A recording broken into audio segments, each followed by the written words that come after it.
Okay, so good morning all. Acha.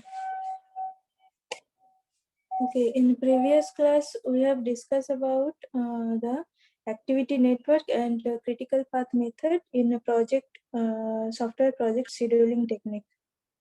Okay, so today we will continue the project schedule techniques. आज हम पढ़ेंगे Gantt chart and PERT chart.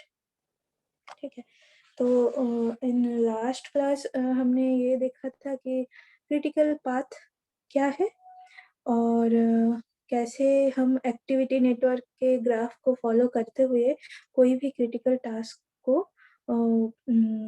Implement कर सकते. ठीक है ना. तो एक्टिविटी नेटवर्क क्या शो कर रहा था. What do you mean by activity network. कि activity network it shows the different activities for making a project, and you can say that the estimated duration, project interdependencies, कैसे हम उसको define कर सकते हैं वो हम एक्टिविटी नेटवर्क के थ्रू देखे थे. ठीक है ना. और जो पाथ एक्टिविटी नेटवर्क ग्राफ को फॉलो करता है उसको हम क्रिटिकल पाथ बोलेंगे. वहाँ पे क्या हो रहा था, कुछ कनेक्टिव नोड्स रहता था और एजेस रहता था, और उसके अकॉर्डिंग हमको एक ग्राफ को सेट करना पड़ता था और हमें क्रिटिकल पाथ निकालना पड़ता था. मीन्स क्रिटिकल टास्क कौन सा होगा जहाँ पे 0 स्लैक टाइम हम सेट कर पाएंगे. Means a path from the start node to the finish node connecting only the critical task.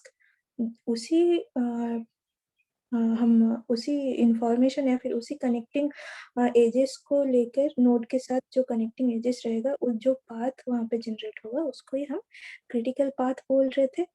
और क्रिटिकल टास्क को मेंटेन किया जाता है क्रिटिकल पाथ में.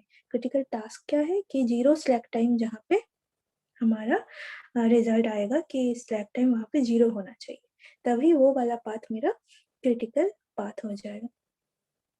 ठीक है, तो आज हम देखेंगे कि what do mean by PERT chart and Gantt chart in project management tools means scheduling technique. तो फर्स्ट ऑफ ऑल देखो कि फर्स्ट ऑफ ऑल हम देखते हैं कि पार्ट चार्ट क्या होता है.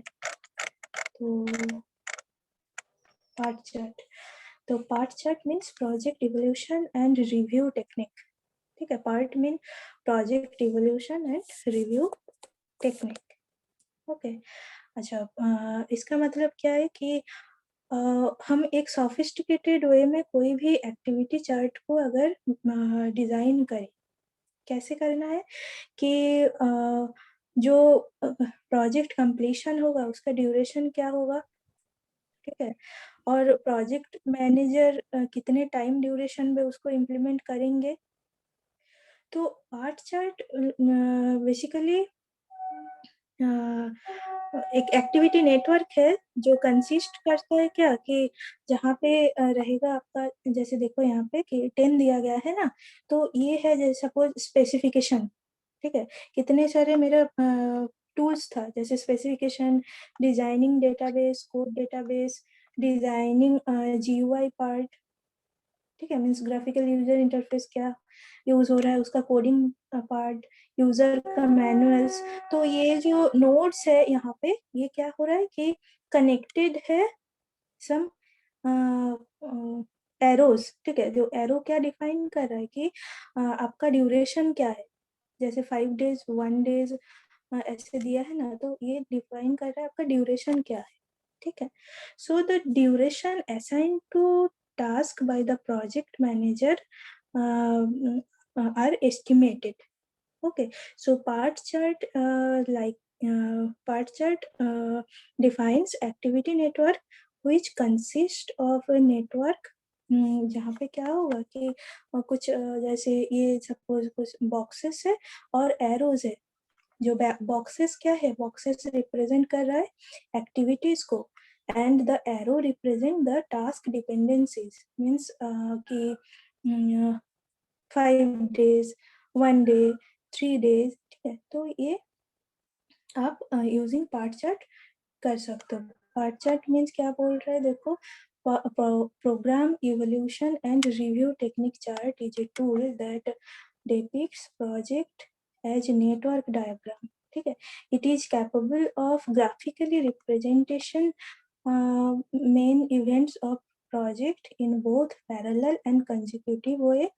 अच्छा, shows the dependency of the latter event over the previous one। Okay, तो यहाँ पे वही चीज है कि ग्राफिकल आपको रिप्रेजेंटेशन होगा।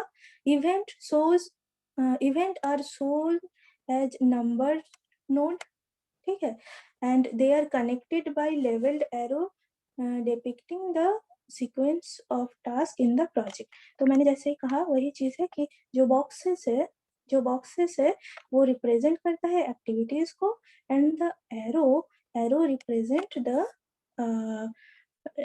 टास्क डिपेंडेंसीज, ठीक है। तो आपको ये अगर आप ऐसे सेट कर पाते हो कोई भी चार्ट को, तो उसको हम बोलते हैं क्या, पार्ट चार्ट। और पार्ट चार्ट क्या करता है कि ड्यूरेशन, एक टास्क की जो ड्यूरेशन है उसको हम उसको एक प्रोजेक्ट मैनेजर कैसे एस्टिमेट करेगा और उसकी कैलकुलेशन उस एक्टिविटी नेटवर्क के थ्रू कैसे मैनेज किया जाएगा, वो हम पार्ट चार्ट के थ्रू देखते हैं, ठीक है। तो ये जैसे देखो कि स्टाफ, जैसे मैंने कहा कि स्पेसिफिकेशन डिजाइनिंग, तो उस हिसाब से डेवलपर, जैसे स्टाफ दिया गया है, डेवलपर, डिजाइनर, टेस्टर, और उनके टाइम ड्यूरेशन दिया गया है, ठीक है। तो वही चीज अगर ऐसे ग्राफिकल रिप्रेजेंटेशन में हम करें तो उसको हम बोल रहे हैं पार्ट चार्ट। अच्छा, गैन चार्ट क्या बोलता है? गैन चार्ट आपका है कि एक one type of bar chart है, ठीक है। आप देख रहे हो कि नंबर ऑफ वीक्स दिया है और एक्टिविटीज दिया गया है, जैसे planning, designing, coding, testing and delivery, ठीक है। तो Gantt chart is the special type of bar chart, जहाँ पे क्या होता है कि हर एक बार जो रिप्रेजेंट करता है आपका एक्टिविटीज का, ठीक है। और बार जो है, बार देखो यूज होता है आपका, बार जो ड्रॉ किया गया है वो एक टाइम ड्यूरेशन के हिसाब से ही उसको ड्रॉ किया गया है, ठीक है। मतलब अगर बोला जाए कि 3 वीक्स का टाइम ड्यूरेशन है, तो जैसे यहाँ पे बोला गया है ना, तो पार्ट चार्ट में ऐसा बोला गया है कि nodes are connected and connected with the task dependencies, ठीक है। तो पार्ट चार्ट में आप देख रहे हो कि 5 डेज का ड्यूरेशन है, ठीक है। तो ऐसा कुछ ग्राफ है जहाँ पे पार्ट चार्ट ऑलरेडी गिवन है, उससे आपको गैन चार्ट निकालना है। तो आप क्या करोगे कि सपोज वहां पे बोला गया था 3 वीक्स का, तो फर्स्ट प्लानिंग क्या करोगे कि 3rd वीक तक उसका क्या चलेगा, उसका टाइमलाइन चलेगा। तो बार, हर एक bar, the bar are drawn along the timeline, okay। So Gantt chart is the special type of bar chart। यहाँ पे देखो लिखा गया है, it represents project schedule with respect to time period, ठीक है। It is a horizontal bar chart uh, with bar representing activities and time scheduled for project activities। तो मतलब क्या कि गैंट चार्ट एक one type of bar chart है, जहाँ पे हर एक बार रिप्रेजेंट करता है आपकी एक्टिविटीज को, ठीक है। और बार जो है वो ड्रॉन किया जाएगा अलोंग अ टाइम पीरियड, ठीक है। और दैट मीन्स व्हाट कि आप बोल सकते हो ऐसे कि length of each bar is proportional to the time duration which is planned corresponding to that activity, okay। So that is drawn in a Gantt chart। तो अगर आपको जैसे हमने देखा था ना कि, हाँ हाँ बोलो। कोई कुछ पूछ रहे थे? अच्छा ठीक है। तो this is the difference, means कौन से कौन सा पार्ट चार्ट है, किसको हम गैंट चार्ट बोलेंगे। और जैसे क्रिटिकल पाथ हमने निकाला था, ठीक है, वहाँ पे एक्टिविटीज वगैरह दिया गया था, वो पाथ दिया जाएगा। और वहां से भी तो आपको ड्यूरेशन पता है, चल ही जाता है, क्योंकि वहाँ पे आपका टाइम लिमिटेशन दिया जाता है हर एक टास्क के अकॉर्डिंग। ठीक है, तो वहां से भी आप एज्यूम करके गैन चार्ट निकाल सकते हो। सपोज एग्जाम में आपको दिया गया कि सपोज पार्ट चार्ट गिवन है और इसके अकॉर्डिंग आपको गैन चार्ट निकालना है, तो आप बार चार्ट ऐसे निकाल सकते हो। ठीक है, depending on the time line, time duration, आप ऐसे रिप्रेजेंट कर सकते हो उसको। ठीक है, अच्छा, तो ये सब है आपका सॉफ्टवेयर प्रोजेक्ट शेड्यूलिंग टेक्निक्स। क्या क्या है, जैसे एक्टिविटी चार्ट, और फिर क्रिटिकल पाथ मेथड, और PERT chart, Gantt chart. Okay, so these are the project scheduling technique. अच्छा, एक चीज यहाँ पे देखो कि गैंट चार्ट, यहाँ पे देखो कि बोला गया कि project management tools, the risk and uncertainty rises multifold with respect to size of the project. तो रिस्क क्या है? Risk already we have discussed in previous class कि रिस्क फैक्टर्स क्या क्या हो सकता है, किसको रिस्क बोलेंगे? रिस्क मीन्स क्या कि एक अनसर्टेनिटी आप बोल सकते हो ऐसे, कि जैसे एक प्रोजेक्ट चल रहा है, ठीक है, और उसी टाइम पे कोई कुछ सर्कमटेंसेस अकर हो गया जो उस टाइम पे नहीं चाहिए था।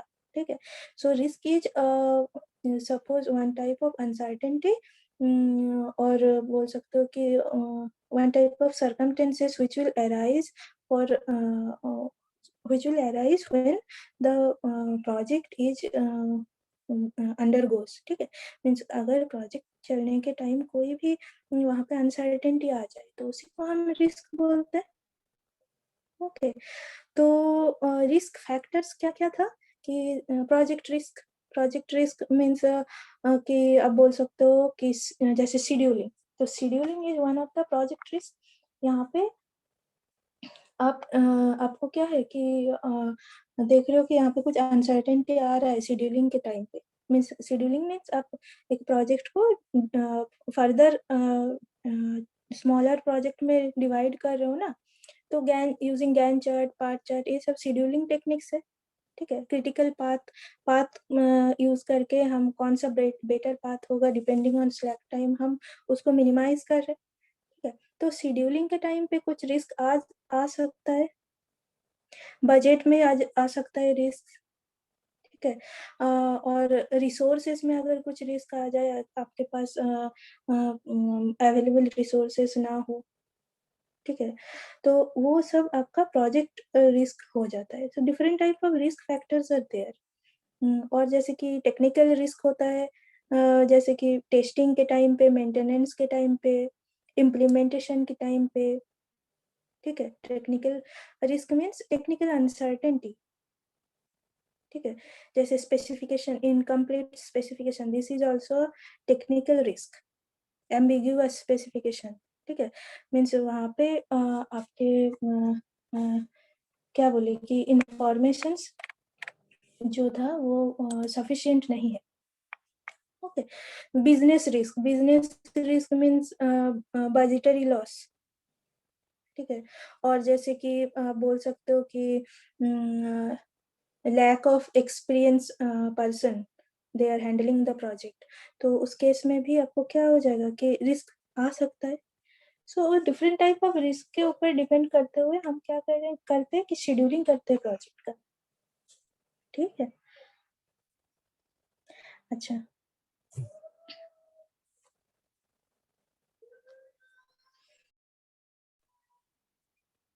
ओके, अच्छा, हाँ, तो ये था आपका project scheduling technique.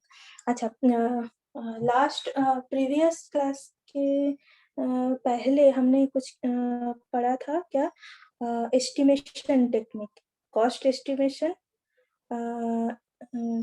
Size estimation.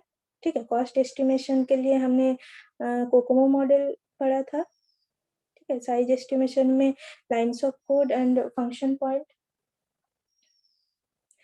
और एक था आपका एफर्ट एस्टिमेशन। ठीक है, तो एफर्ट एस्टिमेशन में ये जो स्टाफिंग लेवल एस्टिमेशन होता है, this is one of the effort estimation technique. Okay, so staffing level estimation and scheduling. Staffing का मतलब क्या है कि आप एफर्ट कैलकुलेट करोगे तब हम स्टाफिंग लेवल एस्टिमेशन को डिजाइन करते हैं। जैसे जैसे दोनों मॉडल है इस केस में, नॉर्दर्न एंड पुटनम्स मॉडल। ठीक है, तो अगर आपको बोला जाए कि स्टाफिंग लेवल एस्टिमेशन कैलकुलेट करना है तो उस केस में हमें क्या करना है कि एफर्ट को कैलकुलेशन सॉरी, अगर आपको बोला है कि एफर्ट कैलकुलेशन करना है तो उस केस में हम क्या करते हैं, स्टाफिंग लेवल एस्टिमेशन करते हैं। ठीक है, सो वंस द देखो staffing level estimation, once the effort required to complete a software has been determined, it is necessary to determine the staffing requirement for the project. सो अगर आपको effort requirement करना है तब स्टाफिंग लेवल एस्टिमेशन का use करते हैं, और mainly ये R&D टाइप ऑफ प्रोजेक्ट में यूज होता है। नॉर्दर्न वर्क क्या बोलता है कि नॉर्दर्न एक one type of staffing pattern होता है आपका R&D प्रोजेक्ट के। ठीक है, जहाँ पे ये थोड़ा डिफरेंस होता है आपका मैन्युफैक्चरिंग एंड सेल्स के कंसेप्ट से थोड़ा डिफरेंट होता है। स्टाफिंग पैटर्न का मतलब क्या है कि जैसे R&D प्रोजेक्ट के स्टार्टिंग में ही प्लान करना पड़ता है कि what are the activities for that project. Initially आपको वो प्लान करना पड़ेगा, और जो भी उसका इन्वेस्टिगेशन चाहिए, ठीक है, उस प्रोजेक्ट के लिए वो इनिशियली आपको मेड करना पड़ता है। मतलब उसका planning and investigation for the activities आपको पहले से ही तैयार रखना पड़ता है। ठीक है, अब जितना टाइम वो जाएगा मैन पावर का रिक्वायरमेंट भी बढ़ेगा। ठीक है, प्रीवियसली मैन पावर का रिक्वायरमेंट कम था, अब जितना प्रोजेक्ट प्रोग्रेस करेगा उस हिसाब से मैन पावर का रिक्वायरमेंट बढ़ेगा। देखो यहाँ पे ग्राफ दिया गया है कि effort unit time and time का कर्व है। ठीक है, effort per unit time and time का कर्व है, जहाँ पे बोला गया है कि R&D टाइप ऑफ प्रोजेक्ट में आप क्या करते हो कि प्रोजेक्ट को पहले से ही उसका प्लानिंग करना पड़ता है और उसका इन्वेस्टिगेशन करना पड़ता है, और जितने टाइम तक वो प्रोजेक्ट आपका चलेगा, इनिशियली तो मैन पावर कम था और प्रोजेक्ट प्रोग्रेस होते होते आपका मैन पावर इंक्रीज होता रहेगा। ठीक है, और कब तक इंक्रीज होगा, जब तक ये एक पीक तक पहुंच ना जाए। ठीक है, उसके बाद क्या होगा, मैन पावर ग्रेजुअली डिमिनिश होता जाएगा। ओके, सो नॉर्दर्न जो वर्क है, नॉर्दर्न वर्क क्या डिफाइन करता है, northern studied the staffing pattern of several R&D project. He found that the staffing pattern can be approximated by the ये इसका से अच्छा हम क्या रिप्रेजेंट कर रहा है, effort E is equals to K by T D square into T into E to the power minus T square by 2TD square. ठीक है, तो ये फॉर्मूला है एफर्ट कैलकुलेशन के लिए। Okay, so northern mainly calculate the staffing pattern for R&D type of project, जो कि starting में आपका लो लेवल से स्टार्ट होता है और इंक्रीज होता है आपका जो सॉरी इंक्रीज होता है during some time, and manpower भी आपको अगर ग्रेजुअली इंक्रीज करना पड़े तब हम कर सकते हैं, और एक पिक पॉइंट के बाद क्या होगा, वो मैन पावर रिक्वायरमेंट डिमिनिश होता जाएगा। ठीक है। तो any type of R&D project starting from low level and it will increase, आप बोल सकते हो क्या, until it reach the peak value, ठीक है। तो ये कर्व के थ्रू हम नॉर्दर्न को इम्प्लीमेंट करते हैं। कैसे कि क्यों, क्योंकि हमें एफर्ट कैलकुलेट करना है। तो एफर्ट क्या बोलता है, effort is equals to k by td to the power square into t into e to the power minus t square by 2t square to td square, ठीक है। तो e क्या है, e is the effort required at the time t, ठीक है। आपके time duration में आप उसका एफर्ट निकाल रहे हो ना, तो ई होगा आपका एफर्ट। अच्छा, ई क्या इंडिकेट करता है, ई इंडिकेट करता है कि number of developers, E is the effort required at time. E is an indication of the number of engineers or the staffing level at any particular time during the duration of the project. ठीक है। K क्या है, K is the area under the curve and TD क्या है, TD is the time at which the curve attains its maximum value. Okay.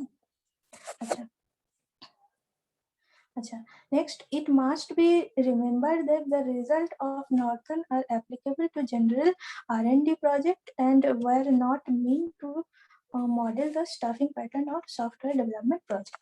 अच्छा, तो ये समझ में आया है। अगर कंसेप्ट बोला जाए कि एफर्ट लेवल कैलकुलेशन पे, तो वन हो जाएगा आपका नॉर्दर्न। अच्छा, पुटनम और क्या करता है कि पुटनम आप बोल सकते हो कि जहाँ पे स्मॉल क्या बोले कि देखो यहाँ पे बोला है कि very smaller characteristics of very smaller, sorry क्या कहाँ गया, हाँ, Putnam studied the problem of staffing of software project and found that the software development has characteristics very similar to other R&D projects studied by Northern, and that the relay Northern curve can be used to relate the number of delivered lines of code to the effort and the time required to develop the project. तो Putnam mainly use होता है small number of developers जहाँ पे चाहिए at the beginning of the project, okay, for carry out the planning and specification task. अगर initial आपके पास क्या होता है कि नंबर ऑफ डेवलपर लेस रहता है, तो उस केस में क्या होगा, प्रोजेक्ट जितना प्रोग्रेस करेगा आपको डिटेल वर्क चाहिए उसके लिए, ठीक है। और डिटेल वर्क आप कैसे कर रहे हो यहाँ पे, लाइंस ऑफ कोड के थ्रू, ओके। सो पुटनम रिले कर्व में ये फाइंड आउट करता है कि ये रिले कर्व है, इसमें ये फाइंड आउट करता है कि कितना लाइंस ऑफ कोड यूज हो रहा है for delivering the project, okay, और depending on effort and time, ठीक है। तो लाइंस ऑफ कोड अगर निकालना है तो एल एल यहाँ पे आपको क्या बोल रहा है कि L is equals to CK k to the power 1/3 TD 4/3, ठीक है। तो K टोटल एफर्ट डिफाइन कर रहा है, और जो क्या है पर्सन मंथ में कैलकुलेट होगा, और क्या बोल रहे हैं in the product development, K is the total effort expended in the product development and L is the product size in KLOC. Okay, so details definition यहाँ पे अच्छे से दिया गया है, और TD corresponds to the time of the system and integration testing. अच्छा, TD का वैल्यू भी आपका वेरी करता है, TD सॉरी TD का नहीं, CK का वैल्यू भी यहाँ पे वेरी करता है। CK मीन्स क्या है, CK एक टेक्नोलॉजी कंस्टेंट है, तो आप लाइंस ऑफ कोड निकाल रहे हो डिपेंडिंग ऑन एफर्ट एक्सपेंडेड मतलब एफर्ट कैलकुलेशन और टाइम ड्यूरेशन, और जहाँ पे सी के डिफाइन करता है आपका टेक्नोलॉजी कंस्टेंट। देखो अब टेक्नोलॉजी कंस्टेंट कितने तरीके का होता है कि अगर टेक्नोलॉजी कंस्टेंट सी के का वैल्यू 2 रहेगा तो उस केस में हम देख रहे हैं कि पोर डेवलपमेंट एनवायरनमेंट, ठीक है।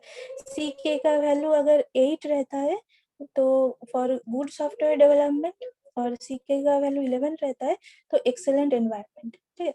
तो ये प्रोवाइडेड रहेगा, और सपोज कुछ एग्जांपल में आपको सॉल्व करना रहेगा तो उस केस में ऑलरेडी प्रीवियसली ये प्रोवाइडेड रहेगा, ठीक है। तो वहाँ पे आपको कांस्टेंट वैल्यू दिया जाएगा और उसके अकॉर्डिंग आपको लाइंस ऑफ कोड निकालना होगा, और सॉरी एफर्ट निकालना होगा। एफर्ट डिपेंडिंग ऑन एफर्ट आपको लाइंस ऑफ कोड भी डिटरमाइन करना है।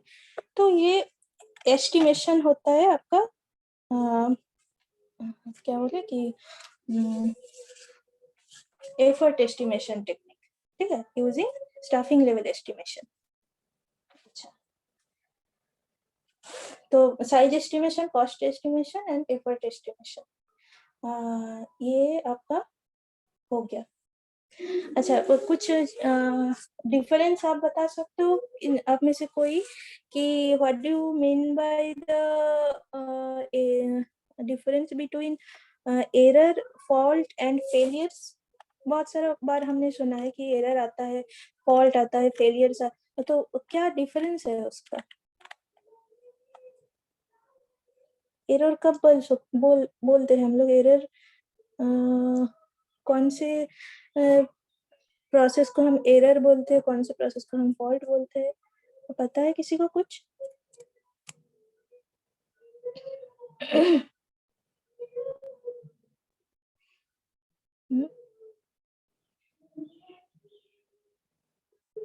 देखो एरर क्या होता है, मतलब आप जो इनपुट दे रहे हो उसके अकॉर्डिंग जो आउटपुट जनरेट हो रहा है, ठीक है, वो अगर करेक्ट ना हो, ठीक है, मतलब आपको जो जनरेटेड आउटपुट मिल रहा है और जो ऑब्वियस मतलब जो आपको आपके पास ओरिजिनल आउटपुट होना चाहिए उससे अगर मैच ना करे तो हम उसको क्या बोल सकते हैं? वो वन टाइप ऑफ एरर है। जो एक्चुअल आउटपुट होना चाहिए और आपके पास आप जो आउटपुट आ रहा है वो डिफरेंस अगर देखें तो वो एरर हो सकता है। और फॉल्ट क्या हो सकता है कि सपोज आप क्या कर रहे हो कि सॉफ्टवेयर में कुछ फंक्शनैलिटीज इम्प्लीमेंट कर रहे हो और उस केस में अगर सिस्टम में कुछ फेलियर आ जाए ड्यूरिंग द परफॉर्मेंस, ठीक है, तो उसको हम फॉल्ट बोलते हैं। जैसे कि सॉफ्टवेयर बग हो गया,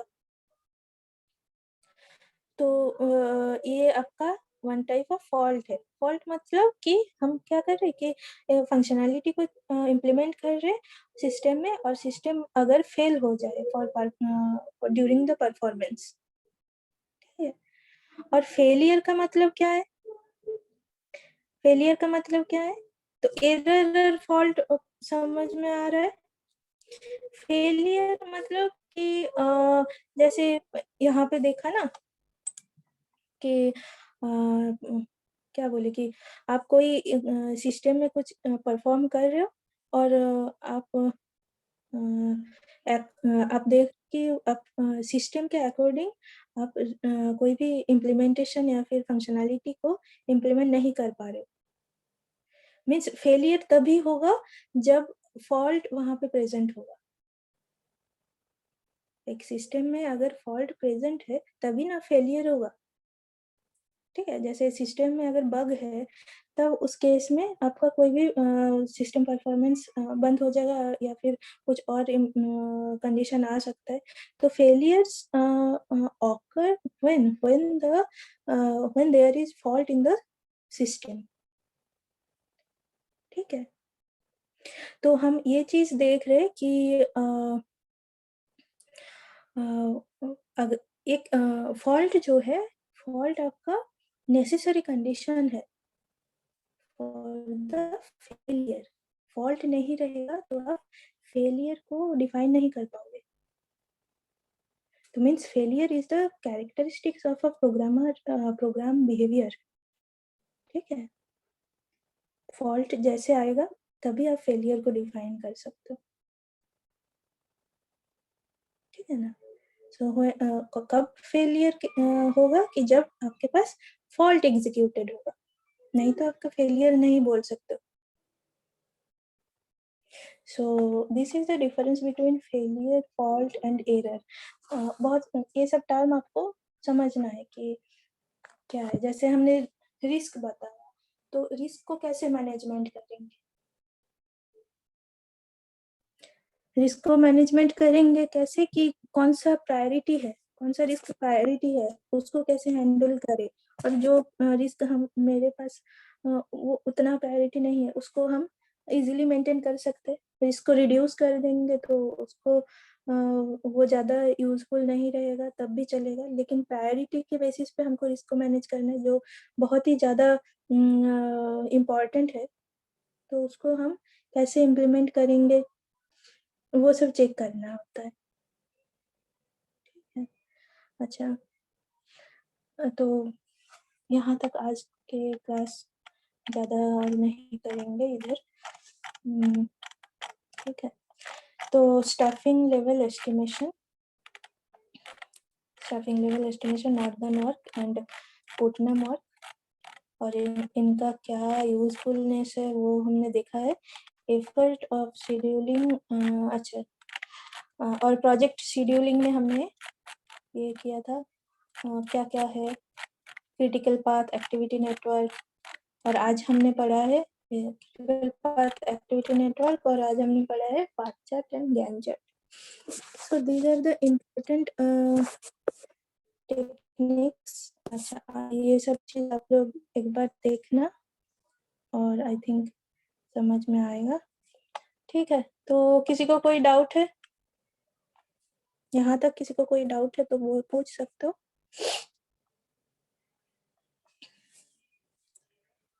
चलो ठीक है. चलो, thank you for joining the class. Okay.